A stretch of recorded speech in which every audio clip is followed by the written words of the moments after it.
time to focus now. This is the one video that if you're gonna get anything out of and you really need to focus, this is the video. This is the secret sauce to building your business in the landscaping and lawn care industry. And that is your hourly rate. It's the cornerstone that everything else is built upon, and it will determine your profitability, which will determine how much money you have for marketing and how much money you can pay your employees, thus the quality of your employees. And so this is what everything else is built upon, your hourly rate. In the video in the past, I talked about hourly rate, etc., and how it's your secret sauce. It's something that you don't necessarily tell the customer what your hourly rate is, because we're giving the customer the job, the quote, based upon budget hours. And we are determining how many hours we're allocating towards the job and multiplying it by some number. However, we don't tell that number to the customer. We don't tell them how much we charge per hour. It doesn't really matter to them. They're just looking at the dollar amount for the job being completed. But the thing that I never really talked about is, well, how do you determine your hourly rate? In my opinion, this should correlate directly with pay for performance, because with pay for performance, what you're doing is you are basically taking a number that is typically fluid, and that is the percentage of your revenue that goes towards wages, and you're making that a fixed number by giving a percentage of that revenue to the employees. So in the past, if it rains, bad luck happens, customers picky, whatever it might be, you might spend 50-60% of your labor revenue that you charge for labor on that job might go to the wages of the employee. Whereas if you just crush it, the weather's perfect, everything goes well, you might be paid 10-15% of your labor revenue that you charge for that job might go to wages for the team. By fixing that number, you take a variable expense of labor that based upon weather and whether or not people feel good or whatever, and you fix it, you can make your profits much more dependable. And also, it should really come into how you determine your hourly rate. So this is what I want you to think about. The hourly rate that you pay employees on base pay of P for P. And we'll talk about base pay and P for P in the future. But basically, when it comes to P for P, they get a base pay that they cannot make less than per hour. That amount right here divided by the hourly rate to customer that we're charging the customer, I want this to be less than 25%, okay? I've seen this across the board in service-based businesses be something that is a good benchmark, all right? For some people are gonna scream, oh, 20%, oh, it should be 35%, whatever it is. This is a really good benchmark, okay? What do you have to pay your employees on base pay? And then what are you charging the customer per hour should be less than 25%. So for example, if I am paying my employees $20 per hour on base pay of P for P, and I'm dividing that by what I am charging the customer, let's just say it's $80 per hour, that equals 25%. Okay, let's change the math up a little bit though and say, all right, well, I'm able to get away with $15 per hour, and I'm able to still attract talent. $15 per hour is my base pay in P for P, and divided by 80, guess what? I'm like 20%. What is that, 20? It's like right around 20% now is my percentage here. So it's less than 25, great. The lower I can get this number, the better. Usually means I'm gonna have better margins, and it's also meaning that on P for P, the majority of their pay is gonna come from performance dollars instead of just their base pay, okay? And you might be saying, well, that's so bad for the employees. No, I'm giving them a percentage of this revenue here, but my base pay is right here. Now, this number right here is gonna be determined usually by your local labor market. If you can get employees at $15 per hour base pay, that's the number you should have as base pay on P for P. Now you might give them, say, a third of labor revenue, which means they're gonna make a lot more than $15 per hour as long as they're half decent. But that number needs to be less than 25% of the number you're charging the customer. So in this case, passes the litmus test. Now what does not pass the litmus test is if you're charging, let's just say, $60 per hour to the customer, and then in order to get employees, because your labor market's really hot, you've got to literally offer $20 per hour as a base pay on P for P. If you do that, now all of a sudden, you run the math here, 20 divided by 30, we're gonna come up with 33%. Very bad news. Okay, I consistently see this, and I see this as being a very hard business to make any money and any profit on, because not less than 25%. Okay, we'll talk more about P for P in the future, but ultimately you need this base pay per hour that you're paying employees to be less than 25% of what you're charging customers. So the question is, well, how do I determine my hourly rate? Very simple. Ask yourself, what's the kind of average going rate for labor in your market? If it's $20 per hour, that means in order for this equation to work, where I'm going to be at 25% or less, it means that my hourly rate to the customer needs to be $80 or greater. And if I can't do that, I've got to figure out either A, I've got to lower my base pay, or B, I've got to increase the value to my customer, have a great website, have great customer service, have someone answer the phone that's live, have a web chat on my website, have a great truck that's painted, uniforms, training employees. My marketing's got to be in point. That all generates value to the customer where I can increase my hourly rate to the customer to where this equation works out. So, in my opinion, your hourly rate to the customer, that's always the golden question, what should I be charging per hour, should be determined by your biggest variable cost, which you are basically reselling to the customer, which is labor. You are selling an hour's worth of someone's labor at a marked up rate, and I want that rate to be at least a 4x, all right? So at least a 4x is the equivalent of saying this ratio, 20 divided by 80, equals less than 25%. Now, the greater this number can be, in terms of right here, and if still I had $20 as my base pay, and I was able to make this 90, well, now guess what? This is now going to be like 22, 23%. And that's great. The lower this percentage can be, usually the higher your profit margins are going to be. And most importantly on P for P, the more their base pay is going to be further away from what they're actually making on P for P. And there's going to be a more and more bigger piece of their paycheck that's constituted by performance dollars instead of their base pay. We'll talk more about that when it comes to P for P, pay for performance. But this is what you are going to use to determine your hourly rate. Your hourly rate needs to be determined by the going hourly rate for employees just to get them onboarded. I believe that in this case, for example, this is the local shop right here. Let me show you what we have at our local shop now. And again, this always goes up, but 18 is what we charge, we get for employees locally in terms of their base pay, and we charge $90 per hour to the customer. So that's like 20%. Very good. Passes a litmus test. Very profitable. Awesome. And you've got to realize that this number here is probably going to go up with time. The $18 per hour, just what you need to attract them. You want that number to be high enough to attract talent, but low enough to make sure that this number still works. Because guess what? On pay for performance, I'm going to give 33% of labor revenue to the employee. So they're not going to make 18. The average employee at the local shop makes like $23, $24, $25 an hour. But I want to keep this base pay as low as I can while still attracting talent, because this base pay is going to attract talent.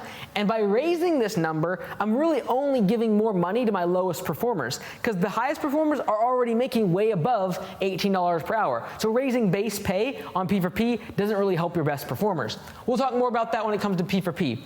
But that's the first thing, is determining your hourly rate should really be determined by what's your going rate for labor in your market, making sure that this equation equals less than 25%. So you can literally work this backwards. Oh, you know what, Mike? In my market, I don't know what I need to charge per hour. What should I be charging to my customers? Go on Craigslist, go on Facebook, look at all the landscaping and lawn care companies. What are they offering per hour underneath hourly wages, just as an average? Okay, so it's $15. Great. What do I need to be charging my customers per hour in order for this to work? At least $60 is what's going to allow this equation to still work. Ideally at 65, 70, 75, and this percentage gets even lower, okay? Next thing I want to talk about, because I talked about price quite a bit there, but what I want to talk about is, in general, in your business, there's something called levers, okay? And levers are something in your lawn care and landscaping business, any business really, that allows you to make a small change and have a massive impact in another part of the business. So if you look at this is what's called a fulcrum, and then we're going to have this kind of like a teeter-totter thing here. Boom, like this, okay? This is the fulcrum, and you have two different weights, right? So you might have a weight here and a weight here, okay? Now, when you have this kind of dynamic, what happens if I move this side of the equation by, say, 2 inches to right here? If I do that, it's going to move the fulcrum or the other side of the equation, I should say, is probably going to move it by like 4 inches. Okay, so if I move this by 2 inches, literally has a 2x impact over here because the distribution is so great with this lever. Okay, this is the lever. So the question is, in your business, what can you do that is small changes that leads to massive results? Okay, and the 2 levers or 3 levers that I want to talk about today are going to be the things that in your business you can make small changes on, and they're going to make massive impacts on your bottom line and in your profit. The first thing I want to talk about is retention. Okay, retention is simply the opposite of attrition. So if I lose 10% of my customers every single year, that would mean that I retain 90%. I lose 10%, that just means that I keep 90% of them on. If your retention is really low and it's like 20, 30, 40%, or let's just say it's 50%. If your retention is 50%, that literally means that 1 out of 2 customers leave your business every single year. That is bad in the lawn care and landscaping industry. What's typical in our industry is about 20% retention, 20% attrition, or I'd say 80% retention. Why? Because about 20% of your customers are going to leave every single year because they pass away, they move, they sell their house, they downsize, whatever it might be, and you lose a customer. So about 20% is going to be inferred. Now, this is why it's so impactful. Because if I have a 50% retention rate, 50% of my customers I keep every year, but I lose the other ones. I lose half. There's a 50% attrition, 50% retention. That would mean that the average lifespan of a customer is 2 years. Now, if I take that same business, but instead of having a 50% retention, where I lose half of my customers every year and I only retain 50%, instead of my retention being 50%, let's have a retention rate of 80%, kind of average for the industry. How can you improve that number? Well, you can have better customer service. You can make sure that you make the customers happy. You have great office staff. You answer the phones. You take care of your customers. Those are all ways to increase retention. Have a credit card on file.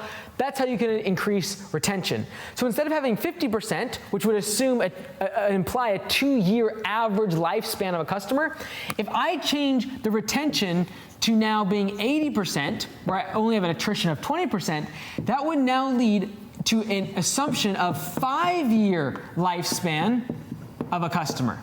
Okay, so just by changing my retention, I'm able to increase the lifespan of a customer by literally more than doubling it. I'm more than doubling the lifespan of my customer. So if I make $1,000 per year on each customer, I go from $2,000 per customer. That's the value of the customer, the lifetime value of a customer, or sometimes you hear LTV, lifetime value of the customer, at $1,000 per year. 2 years is the average.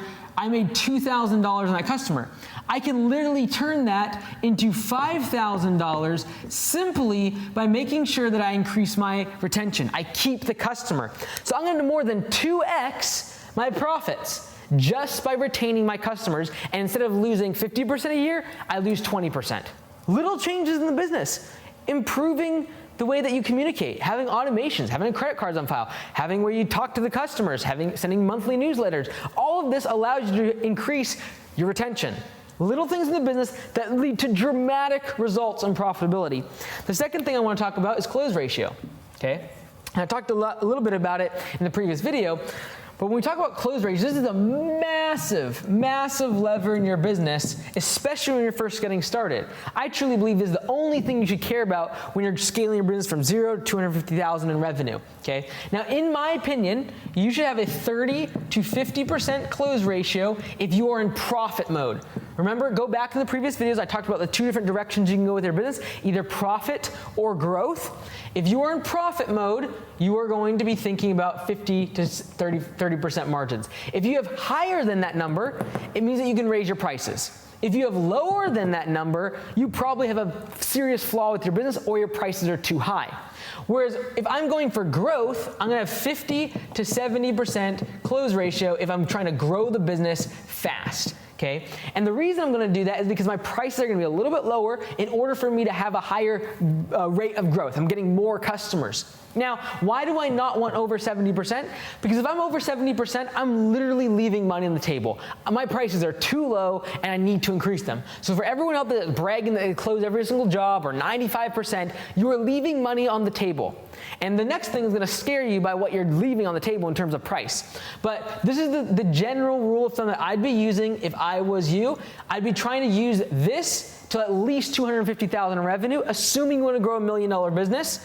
If you want to grow to $1 million faster, you might literally use this 50 to 70% close ratio until you hit $1 million. If that's really a big goal of yours is growth, that's what you want to be at. Not higher than this, because then you're leaving a ton of money on the table, but not less than this, because you're gonna really inhibit the rate of growth and you're gonna really not grow as quickly as you possibly would want to. So again, you've got to determine, do I want to profit and have a higher margin, increase my prices, charge estimate fees, charge dump fees, really increase my hourly rate, back to what we just talked about, increasing that hourly rate to the customer, or do I want to go into growth mode and have a higher close ratio? And close ratio is simply 1 estimates divided by total estimates. Okay, that's how you're coming up with this number.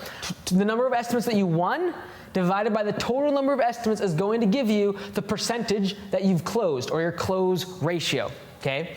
Now, the third lever in your business, again, these are the things that make massive impacts in your business, because literally you could run the math on this over the course of 4 or 5 years. If you have a 30% close ratio versus a 70% close ratio, your business will literally be a third of the size in a few years if you just have a close ratio of 30 versus 70%. So trust me, close ratio, very important. How can you improve close ratio? Have a better response time to get the estimate to the customer. Maybe you do it over the phone instead of meeting them in person. How can you make sure that once you do meet them in person for a project, the estimate gets back to them within a day or two instead of a week or two? All of these little things that you can do to improve your close ratio. Your communication skills when you're on the property with the customer. Your online reviews that you send with the proposal so they get that feedback, that social proof that they need to make the buying decision.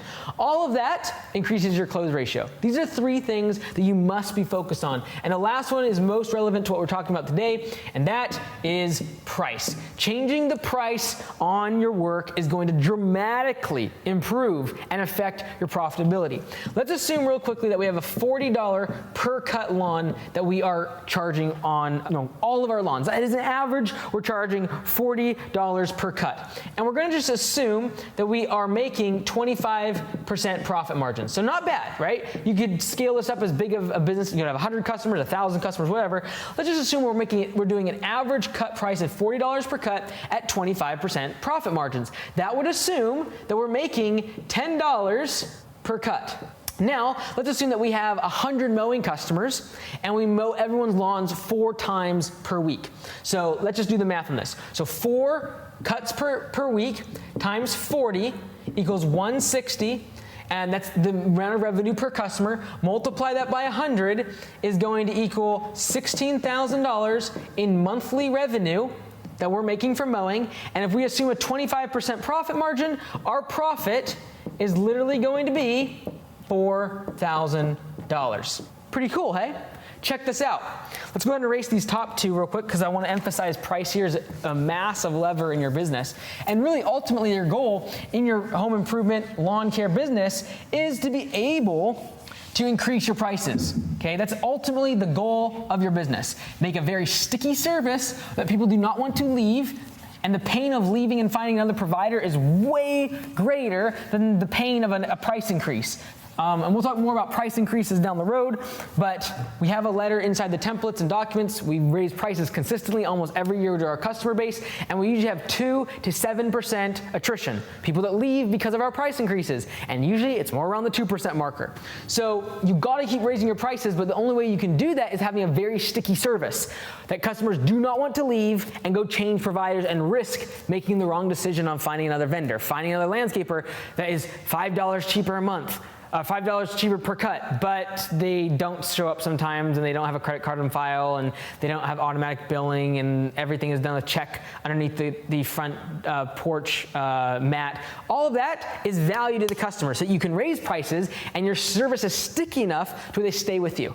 So you've got to have a high enough value to the customer like we talked about in the previous video, in order to be able to charge higher price. You can't just be like, oh, I'm just gonna jack my prices up. But again, remember, the transaction will only go through as long as value is higher than price. So if you just jack up price, this is when you lose customers. So instead of on a race to the bottom of always making the price lower and lower, focus on how do I focus on improving the value, having a better website, having a great experience for the estimate request form, having a great automated response system for the estimate request follow-up. All of these things are improving the value so that you can increase price, and as long as price is lower than value, the transaction will still take place. And my goal is to have a premium product where I can charge a premium price and still the transaction goes through. So, comes down to price. Let's take this example here. Now, instead of $40 per cut, we're gonna charge $50 per cut. So now the math is this: 4 cuts per month, still the same amount, but now instead of $40 per cut, we're gonna charge $50, okay? You're like, that's a lot. No, it's 40. Anyone that accepts 40 is usually gonna accept 50. It's very marginal difference. You might have to keep them for a year and then raise the prices in year number 2 or 3 or something like that. But the goal ultimately is, watch what happens here. A little tiny change in price. We're gonna increase the price by $10 per cut. Watch what happens here. Okay, so now it's gonna equal $200 for our, whatchamacallit here. Our $200 is our our revenue per customer. Now down here, we can assume that our expenses equal $12,000. My goodness, I can't write. So because I know that I have $16,000 in revenue and $4,000 in profit, I can assume that I have a $12,000 in expenses. Now what's really cool at raising your prices is it doesn't change your expenses. I'm still going to have $12,000 in expenses on all these customers. It doesn't change anything to raise price. It's a lever. I change it and massive change in profit. And I do not have to change my expenses. But check this out. $200 per customer that I'm gonna make, and I'm gonna have 100 customers, whoops, not 1,000, 100 customers that I'm going to be able to keep these customers, they have great value, I'm gonna retain them, but instead of $40 per cut, now I'm charging $50, now it's gonna equal $20,000 in monthly revenue minus $12,000 in expenses is going to equal $8,000 in profit. Check this out. By raising my prices $10 per cut, I am literally going from $4,000 profit to $8,000 in profit. So a 25% increase in price resulted in a 100% or a doubling of my profit simply by raising my price. Small change in price, $10 per cut, literally doubled my profit. That is the power of pricing. That is the levers that you must focus on, and that's why it's so important to build value with a website, build value with uniforms, build value with great trucks and that are painted and have a great brand, and your uniforms, and you have a great CRM, and everything is functioning on automations. You've got to do all that so you have the ability to raise prices and not lose these customers. That is the whole goal and ambition of starting your lawn care business, is create a recurring revenue stream that you're able to have price insensitive customers to be able to raise prices and literally double your profit. That's a lever. This is what you've got to focus on when it comes to your lawn care business. Talk about how to estimate for a mowing recurring lawn service, okay? Now, the reason we want to start with mowing, especially in year number 1 and especially in year number 2, and as we kind of grow the business, we want to continue to make sure that I'd say at least 30 to 40% of your business, at least 30 to 40% of your business is recurring revenue. That revenue is most of the time for mowing and maintenance services. We're just going to kind of combine all of those maintenance services into what we call lawn care or mowing.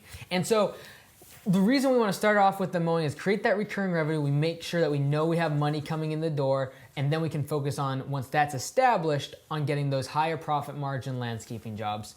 Now, the reason that works so well is because you can actually see a direct correlation between the amount of recurring lawn mowing jobs you have and the number of landscaping jobs that you're gonna get. So as you get 100, 200 lawn care jobs that you're mowing every week, what happens is all their neighbors start to see your trucks more, and all the word of mouth, that's when it really starts to go to action for landscaping, where the meat is on the bone, where you get your profit margin really working and get higher priced products.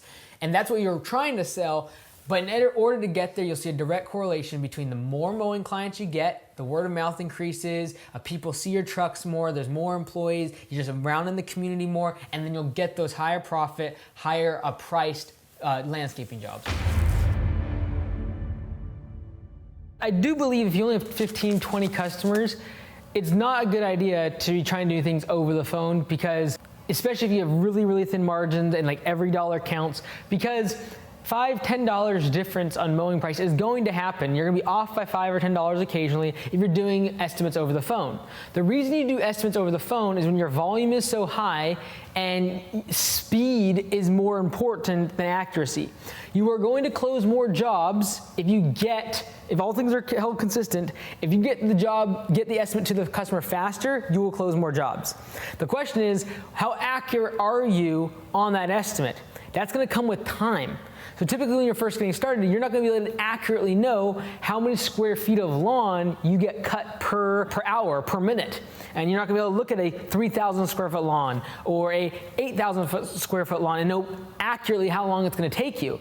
So I'm a little bit hesitant to tell people like, you can use hourly, you can do it over the phone when you have 5 or 10 customers, because you might lose a customer that it would otherwise be really good, but because you did the wrong calculations, you're charging $80 when they should be $60, and you lose the customer. So a couple of reasons why I believe that you should do over the phone is if you're getting lots of estimates, you're getting like literally you have 100 plus mowing customers and you're getting lots of leads every single day, and driving around with all of them is a waste of time. If you're getting multiple estimates every single day, multiple leads for mowing, probably a good idea to start thinking about doing it over the phone, because the time it takes you to drive to all of them is killing your margins, it's taking your time, and ultimately if you can save 30 minutes and be on a job site where you're charging $80 per hour, it's not the 30 minutes it takes to go to the client's house. It's $40 worth of labor that you would otherwise have gotten, because the opportunity could have also been that you were on a job site.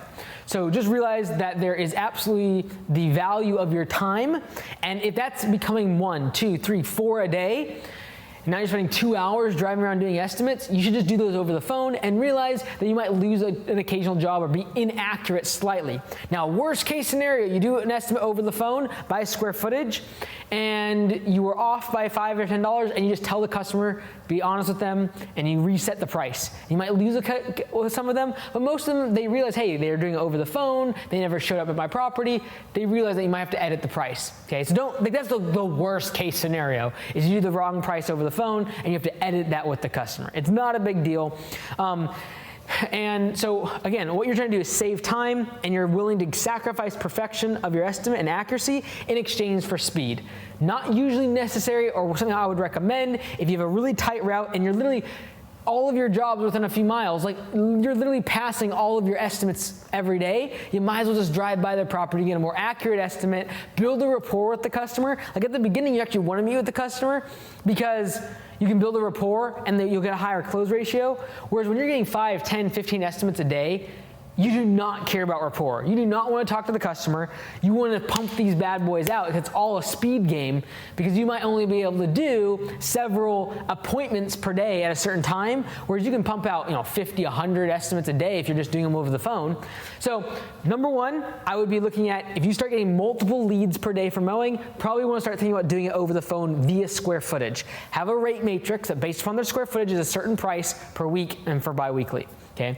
Now, the other reason you would want to do this is if you have a very, very large area that you service, which I don't recommend you do. You should have really good route density. But if you don't have good route density, it's going to push you more in the direction of doing it over the phone, because now it might take you an hour to go drive to their property. And that's horrible. You're wasting a ton of time and money going and driving, and the fuel, and your time is otherwise being on an actual project. Lots of costs are going just to get the estimate to them. So that's going to push me more in the direction of doing it over the phone. Now, over the phone is most impactful, doing estimates over the phone. We call them OTP, over the phone estimates. Most impactful when you have an actual live agent, a live office person on the phone. Because think about it from the customer's perspective. If they give you a call, they leave a voice message, they submit an estimate request form, and the next day they get an estimate in their email, that's no different to the customer experience if you get an over the phone estimate like you did digitally over satellite, or if you drove by their property and gave it to them. The customer, their experience is the same. Now, what really sets OTP apart from everything else is when they can call in and get an estimate on the phone, close the job, get a credit card on file, get it scheduled, and rock it and rolling. This is what we do at Command Center for our franchisees at Augusta Lawn Care. Every single day, thousands, not thousands every day, hundreds are sold every single day of jobs that are called in. Customer wants a price. We literally measure it live, give them the price, send them the estimate, get a credit card on file, and schedule the job. That's the real power of over the phone, because it actually changes the customer experience. Versus if you're going to get an estimate to someone the next day using satellite imaging, not as impactful because you could have just drove by the property. So the customer experience doesn't change unless you actually have a live agent or someone that gets an estimate request form in on email and 5 minutes later is measuring the property and sending the estimate back. That just blows people's mind. And it makes it more relatable when you do need to change the price on the job, because they're like, okay, obviously when I called in, they gave me a price over the phone and told me they were measuring via satellite. They're more receptive to a price edit or change at occasionally when you need to do that because of a miscalculation via satellite. So the real power of OTP happens when you have a live agent. If you're just doing over the phone the next day or that evening or getting out a day or two later, it's not super impactful, honestly, to the customer, because it doesn't change their experience. They don't know if you drove by or if you just did it over the satellite. So I recommend really focus on OTP when you have a full-time office person. That's when you can really cash in on OTP, but you're gonna go that direction more so even if you don't have a full-time office person that's live. If you have a really wide route, a really big area geographically they're servicing, you don't wanna be driving 45 minutes out in one direction to go do an estimate for mowing, okay? So keep that in mind. Now, when it comes to over the phone estimates, a lot of people wonder about, well, what happens if it's overgrown? What happens if I did price it wrong? Just charge on the first visit, just charge a per minute rate. Right? So just say, hey, Mr. Jones, it's going to cost you $60 for weekly service, $90 for bi-weekly service. Great, we're going to get set for weekly service. Just so you know, that first visit, in case your lawn is overgrown, we're going to edge it, dial it in, get it to where we need to be, where it needs to be at. So if it is overgrown, we charge $1 per minute per man in order to get it up to spec, up to our standards, and then after that, it's going to always be that $60 per cut. So that's how you can quickly get the sale and then make that indication, so that way if it's 3 feet overgrown, you don't show up to a $60 mow and take you 6 hours to get the lawn done. You don't want that. On P4P, your crew will kill you. So you've got to make sure you have that coverage, that if it is an overgrown mow, if their edges are way overgrown, you're going to spend 5 times as the usual time, that you are covered in that instance, okay? The next thing I want to talk about is the fact of the matter is there's multiple ways to do estimates, okay? There's over the phone. Then there's a drive-by, we call it. Then there is a scheduled estimate, and then there is a exact time estimate, okay? We do not like exact time estimates. We do not want to set up the estimator for an exact 2 p.m. we're meeting the customer. Very hard to schedule that, especially if you're the owner-operator, especially if your estimator's out in the field working. Very hard to get exact time estimates. Now, scheduled estimates, I'm going to give them some sort of a time range. And I typically like this to be at least 1 hour. Some of our franchisees will do like up to 4 hours as a time range. This is much easier to hit if the customer actually wants to meet you in person. So these are scheduled in person, okay? I don't like these as much either though, because it means that I gotta actually make sure the customer's home. I gotta make sure I adjust my schedule and all the rest of it. Drive-bys are my favorite. These are even for projects. I ideally like this because I can do it anytime I like, in the evening, late at night, on the weekends, whenever it's convenient for my schedule as estimator. And honestly, I can do like 20 of these a day easily. Versus if I'm doing scheduled, I might be able to get 8 to 10 a day, because I gotta make sure I hit all the windows of time. My route isn't as efficient because I'm just trying to accommodate people's schedules. So much more efficient when you start talking about high volume of estimates per day. You wanna be doing as many drive-bys as possible. Now your close ratio, if you're meeting people, might be higher if you're scheduling and talking to them and having an in-person connection. Because remember, if people can know, like, and trust you, they're gonna do business with you.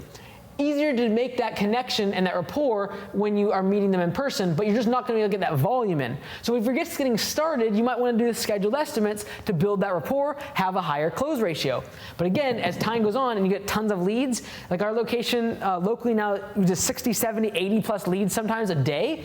We want to be pushing that as much in this direction as possible. Over the phone is the most optimal because I don't have to send anyone there. I don't have to have someone drive there. I don't have to have an estimator that's expensive to send there. I don't have to pay for gas and fuel and all the rest of it. Over the phone is the best. Literally in 5-10 minutes, I can get an estimate over the phone, get a credit card on file, get them scheduled. I don't want to be spending 20-30 minutes driving there, walking around and all the rest of it. I definitely don't want to be spending an hour meeting with the customer, yakking and talking about the weather and whatever and all the other projects they want to do down the road that you can't even service. I don't want to be doing that. So the goal is always, number one, get to over the phone. If you don't have an office person, if you don't have a high volume of leads, start moving in this direction, especially if you're trying to build a rapport and have a high close ratio. If you're doing 1-2 leads a week, definitely schedule them. You want to close every single one of those bad boys. You want to meet that connection, build the rapport with the customer. You've got to build build those scheduled estimates in. And at the very worst, I don't want you to basically ever do this, but sometimes with like property managers or commercial work or HOAs, they'll want an exact time for you to show up, but it's very, very hard to accommodate schedules. It's very inefficient for the estimator. They're sitting around waiting, a lot of downtime, not efficient at all to do exact time estimates. All right. Ultimately, density is going to be the thing that allows you to be most efficient on all of these. So if I do drive-bys, if I'm super dense and route dense, I can do 25 to 30 of these a day. If I'm driving 30 minutes here and then 20 minutes here, I might only still get 12 to 15 of these a day.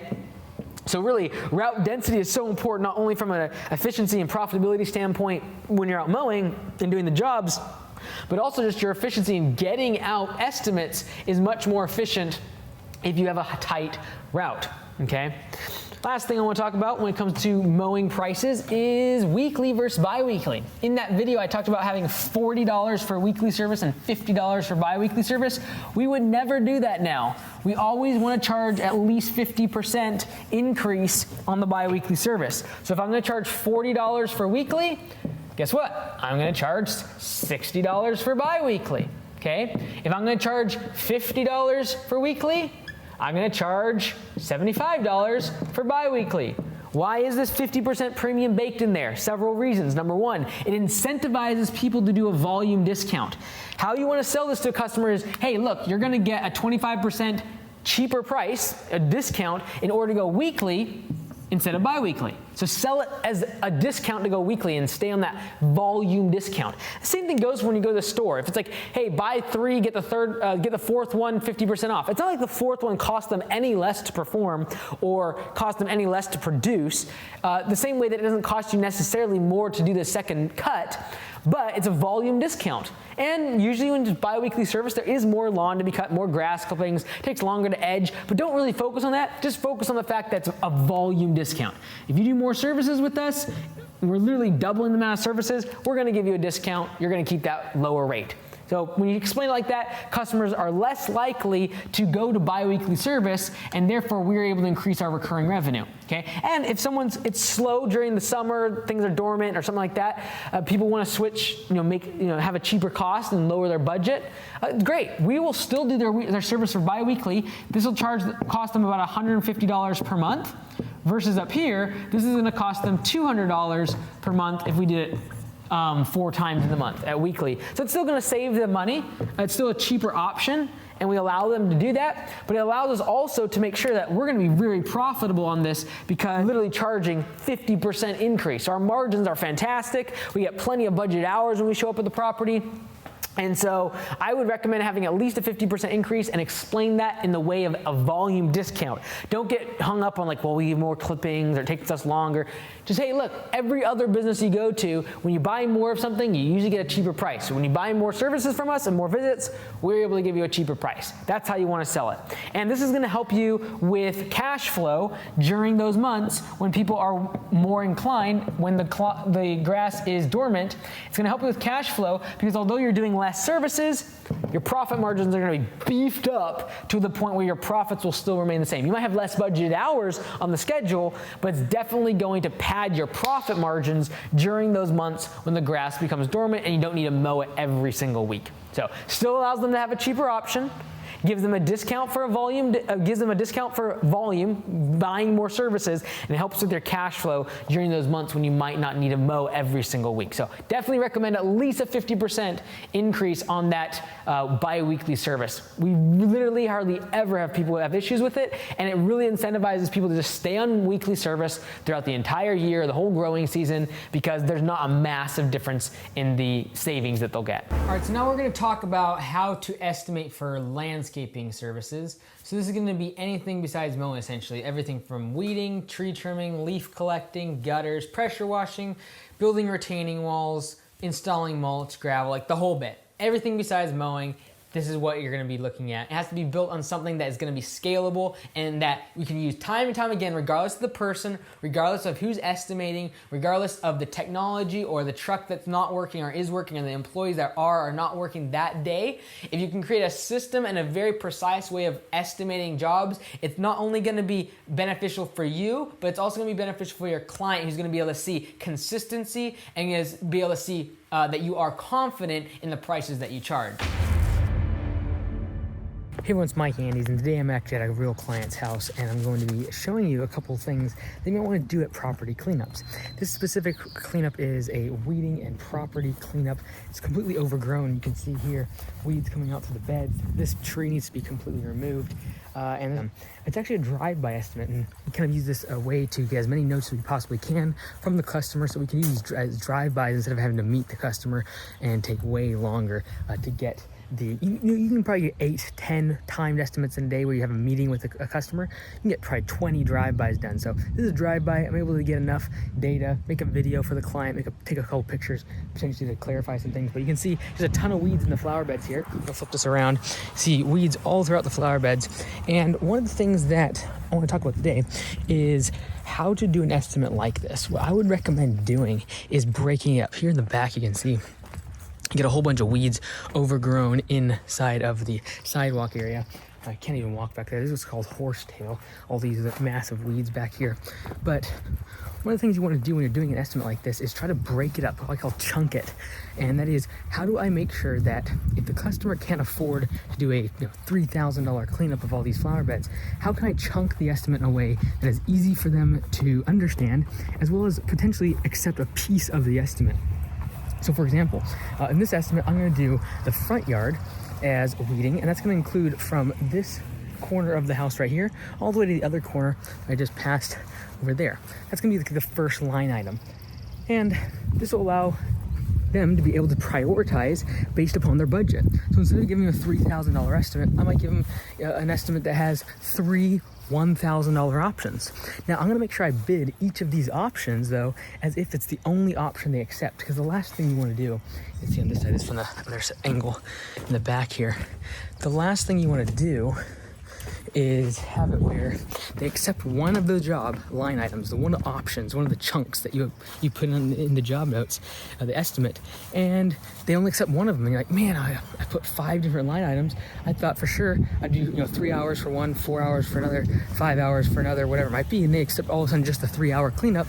Now all of a sudden you're stuck because you're not going to be able to make any money on just the 3-hour cleanup. So what I would recommend doing is pricing each line item, each chunk, as if it's the only part of the job that's going to be done. So you can actually make a profit even if they only accept one option. Don't assume that they're going to accept all of them. But what you want to do is do this so that way, instead of making a massive cleanup and they have questions like, hey, if I wanted to reduce the price, where could I cut? All those work change orders and all the rest of it can be eliminated simply by making sure that you take what's here, chunk it up. Because I'm not able to talk to the customer, they're not home. This is actually a rental for them. So I can't talk to them, but what I can do is give them options, different line items of breaking the estimate into smaller pieces. And again, make sure each piece, you'll be okay with doing the job by itself with just that one line item. So hope that was helpful. Take care. The vast majority of home service businesses, including lawn care and landscapers, believe that if they get more leads, they will grow their business. And they're right. You can grow your business by getting new customers. But you can also grow your business by taking your existing customers and selling more to them. There was one business that I really focused on a turnaround recently, and they went from $300,000 in annual revenue to $780,000 in annual revenue. And they cut their marketing budget that last year they had spent $28,000 on marketing.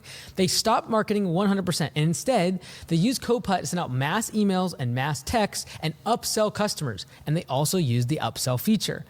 Now, the reason that this is so powerful is because if I can take a customer that's on average, and this is about the numbers that was in their business, on average was spending $1,000 per year with the business.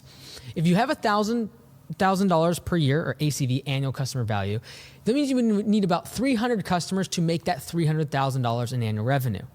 What that also means is if I can just get that customer to pay me more along the lines of like $2,500 instead of $1,000, I would be able to grow the business just like they did. And that's exactly what happened.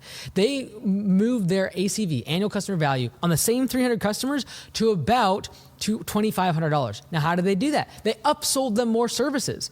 And so instead of them just having mowing, they would try to upsell them into mowing with aeration and weed control, or mowing and snow services, mowing and other services they offered inside the business.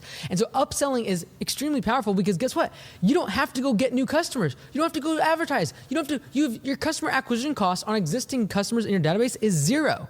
And so if you're not sending mass texts and mass emails to customers in your database and trying to sell them more of your services, you're missing out. It's crazy to me that in home services, we somehow go out to people we don't know, that we have never done business with, that they don't know, like, or trust us, and we try to spend money trying to get their attention when there's people in our database that we have done work for in the past or have at the very least got an estimate from us that we could sell services to. They've already raised their hand and said, I need services. They've already done that. Why would we not try to sell to them? If they've already opened up their wallet, if they've already spent money with your business, why would we not sell to that person? They've already expressed not only an interest, but the ability to be able to buy your services. Without getting more leads, without paying more to Google and Facebook, you can grow your business tremendously. And most importantly, profitably, because you're not running around doing a whole bunch of estimates all the day. You're simply communicating with customers that have already done business with you.